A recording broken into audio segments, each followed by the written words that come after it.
اعوذ باللہ من الشیطان الرجیم بسم اللہ الرحمن الرحیم الف لام را تلک آیات الکتاب الحکیم۔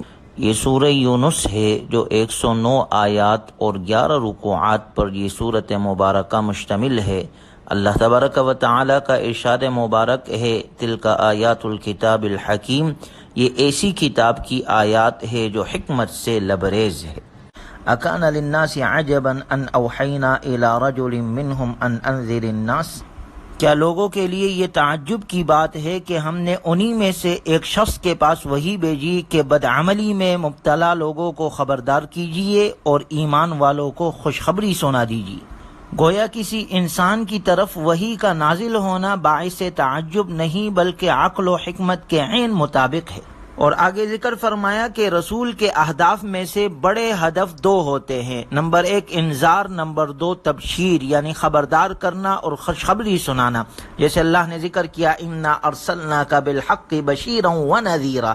پھر آگے اللہ تبارک و تعالی نے اپنی تخلیقات کا ذکر کیا ہے کہ اللہ وہ ذات ہے جس نے آسمانوں کو زمینوں کو 6 دن میں بنایا، پھر عرش پر مستوی ہو گیا۔ یہ سارے کائنات کا نظام چلانے والا اللہ ہے، اور پھر ساری مخلوقات کو اسی نے ابتدا میں پیدا کیا اور دوبارہ بھی وہی پیدا کرے گا، لیجزی الذین آمنوا وعملوا الصالحات، تاکہ لوگوں کو ان کے عمل کا بدلہ دے انصاف کے ساتھ۔ هو الذی جعل الشمس ضیاء والقمر نورا وقدره منازل لتعلموا عدد السنین والحساب، وہی تو اللہ ہے جس نے سورج کو چمکتا اور چاند کو روشن بنایا اور اس کے لیے منزلیں مقرر کر دی تاکہ تم برسوں کی گنتی اور مہینوں کا حساب معلوم کر سکو۔ اللہ تعالیٰ نے یہ سب کچھ حکمت اور مصلحت کے ساتھ پیدا کیا ہے، اور وہ یہ دلائل تفصیل کے ساتھ بیان کرتا ہے ان لوگوں کے لیے جو سمجھ رکھتے ہیں۔ سورج اور چاند کے مختلف احوال اور ان میں پوشیدہ فوائد سمیت کائنات کی ہر چیز اللہ تعالیٰ کے وجود، اس کی توحید اور کمال قدرت پر دلالت کرتی ہے، اور اسی سورج اور چاند کے ذریعے سے ہمیں سالوں کا، مہینوں کا، دنوں کا، وقت کا پتہ چلتا ہے۔ لہٰذا مسلمانوں کو ریاضی، حساب اور فلکیات وغیرہ ایسے علوم بھی سیکھنے چاہیے جن سے انہیں مادی اور شرعی فوائد حاصل ہو سکتے ہیں۔ جس طرح چاند اور سورج کی منزلوں کو معین کر دیا ہے، چاند کی منزلیں 29 یا 30 ہے اور سورج کی منزلیں 360 یا 365 ہوتی ہے۔ منزل سے مراد وہ مسافت ہے جو یہ شب و روز میں طے کرتے ہیں۔ منزلیں تو دونوں کی متعین ہیں، مگر یہاں صرف چاند کی منزلوں کا ذکر ہے، کیونکہ چاند کو دیکھ کر ہر کوئی آسانی سے اس کی منزل اور تاریخ معلوم کر سکتا ہے، جبکہ سورج کو دیکھ کر تاریخوں کا تعین ہر کسی کے لیے ممکن نہیں۔ اس لیے اللہ نے ذکر کیا ما خلق اللہ ذلک الا بالحق، اللہ تعالیٰ نے کائنات میں کوئی چیز بھی بے فائدہ پیدا نہیں کی، بلکہ اس کی ہر مخلوق میں خواہ وہ چھوٹی ہو یا بڑی ہو کوئی نہ کوئی حکمت ضرور ہے۔ اس کے بعد اگلی آیتوں میں اللہ تبارک و تعالی نے 2 قسم کے لوگوں کا ذکر کیا ہے۔ ایک وہ ہے جس کے دل میں نہ تو وقوع قیامت کا خوف ہے اور نہ ہی حساب کا اندیشہ، اس لیے کہ وہ مرنے کے بعد کی زندگی کو تسلیم ہی نہیں کرتے، آخرت کے بدلے وہ دنیا کی زندگی پر راضی ہو چکے ہیں۔ ان کی ذہانت اور کوششیں دنیا کی زندگی کے بنانے کے لیے وقف ہو چکی ہے، اور اللہ کے آیات اور احکامات سے وہ بے خبر اور غافل ہے اور کفر میں زندگی گزار رہے ہیں۔ دیکھا جائے تو 4 چیزیں عموماً کفر کا سبب بنتی ہے۔ نمبر 1 اللہ کے عذاب کا خوف اور اس کے اخروی انعامات کی اہمیت کا دل سے نکل جانا۔ نمبر 2 دنیا ہی کو مقصد حیات بنا لینا اور آخرت کو پس پش ڈال دینا۔ نمبر 3 دنیاوی نفع کو حقیقی نفع اور دنیاوی نقصان کو حقیقی نقصان سمجھ لینا۔ اور نمبر 4 دلائل قدرت دیکھ کر بھی عبرت نہ پکڑنا۔ گویا جو دلائل قدرت دیکھنے کے بعد بھی ایمان نہ لائے، اللہ کی آیتوں کو نہ مانے، اللہ کے احکامات پر عمل نہ کرے، کفر والی زندگی گزارے، تو ان لوگوں کا ٹھکانہ جہنم ہے۔ اللہ ہماری حفاظت فرمائے۔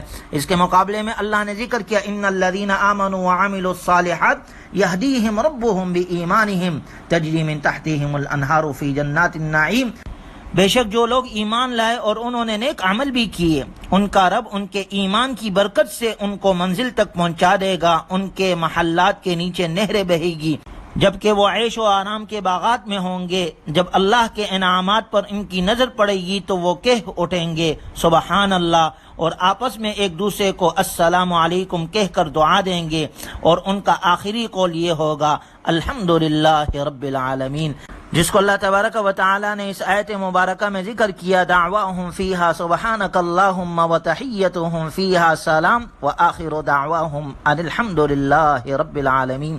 اللہ تعالی ہمیں ایمان کے ساتھ عمل صالح کی توفیق عطا فرمائے اور جنت الفردوس اللہ ہمیں نصیب فرمائے۔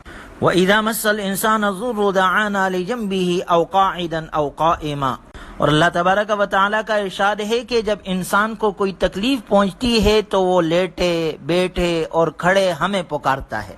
فَلَمَّا كَشَفْنَا عَنْهُ ضُرَّهُ مَرَّ كَأَن لَّمْ يَدْعُنَا إِلَىٰ ضُرٍّ مَّسَّ، جب ہم اس کی وہ تکلیف ہٹا دیتے ہیں تو ایسا ہو جاتا ہے گویا اس نے ہمیں کسی برے وقت میں پکارا ہی نہ تھا۔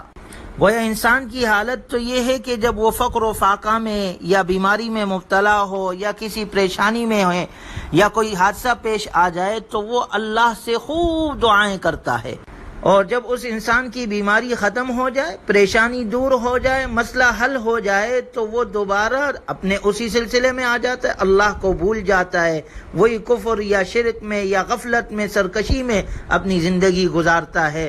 گویا یوں محسوس ہوتا ہے کہ نہ تو اسے کوئی تکلیف پہنچی تھی اور نہ ہی اس نے اپنے رب کو پکارا تھا۔ کذالک زین للمسرفین ما کانوا یعملون، حد سے گزر جانے والوں کی نظر میں ان کے اعمال بد یوں ہی خوشنما کر دیے جاتے ہیں، جیسے ان لوگوں کا حال ہے جو بڑے اخلاص اور آہوزاری سے اللہ کو پکارتے ہیں مگر پریشانی ختم ہو جانے کے بعد اللہ کو بھول جاتے ہیں۔